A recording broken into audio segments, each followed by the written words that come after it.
Hi, my little bookworms and my busy bees. I haven't seen you for story time at the Glen Cove Library, but I do miss you. We're going to do some of our story time stuff, and like we always do, yesterday was Wednesday, today is Thursday, tomorrow is Friday.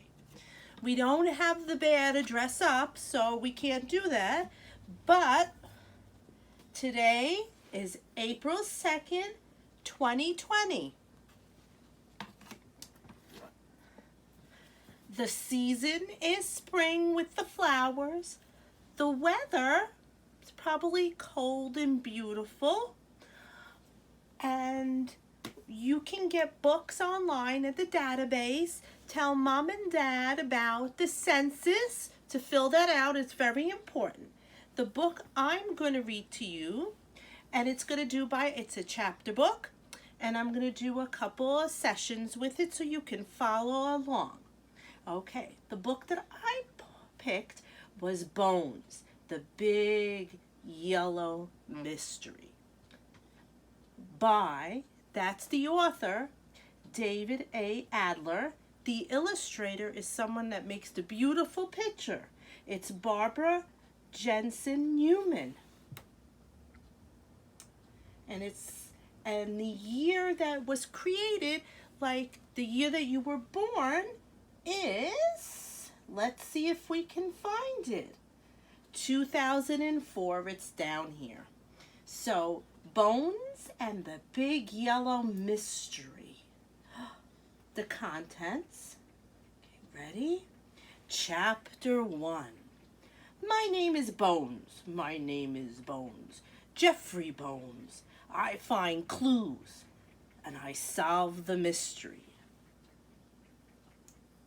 One afternoon, I took my detective bag and went with Grandpa to the shopping mall. It's a big place with lots of people and lots of clues. We went to the corner store. I took a detective powder from my detective bag and sprinkled some on the door. Hey, look, I said, fingerprints. Lots of fingerprints. Don't look for clues, Grandpa told me. Look for a shirt. I can do that, I said. I can read now. So it's easy for me to find things. I read signs. Signs are clues. Follow me, I said to Grandpa, and he did. Look, I said, lots of shirts. I only need one, Grandpa told me. I found him the best one. It had stripes and pockets. My name is Bones, Jeffrey Bones, and I find clues. I find shirts. Let's not go home, I said. Let's go to the pet shop. I read the sign and found it in the window. Was a puppy with curly hair. Hello, Curly, I said. Curly wagged his tail.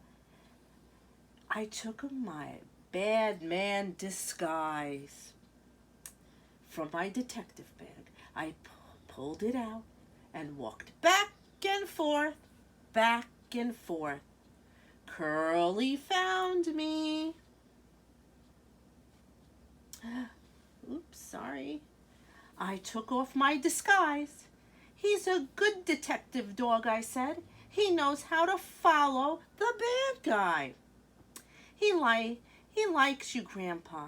And Grandpa said, I like him too, I said. I want a dog, I told Grandpa. But Mom and Dad said, I'm too young. And Grandpa nodded. Hey, Jeffrey, someone said. I turned. It was Mr. Green, my school bus driver. Look at the detective dog, Curly, I said.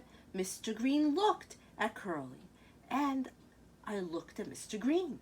He looked worried. Mr. Green said, I need you. Sure you do, I told him. Everyone needs the bones. Hi, Panda. Grandpa laughed and said, Of course everyone needs the bones. We need bones to stand and walk. This is serious, Mr. Green said. I lost my bus.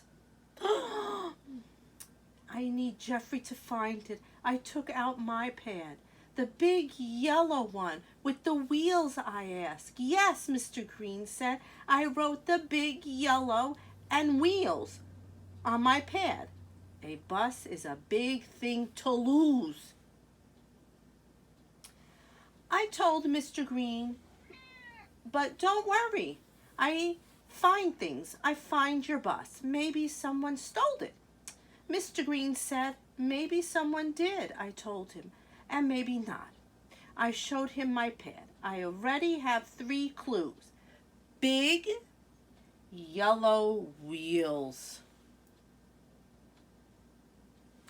I asked Mr. Green to show us where he left the bus.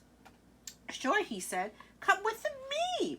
I took out my magnifying glass. It made a little things bigger. It helps me find clues, even the little ones. We followed Mr. Green to the parking lot. I left it right here, he said. He pointed to a row of cars. It took up 4 spots. 4. I looked and I thought, my magnifying glass. I didn't see a bus, but I did see lots of cars.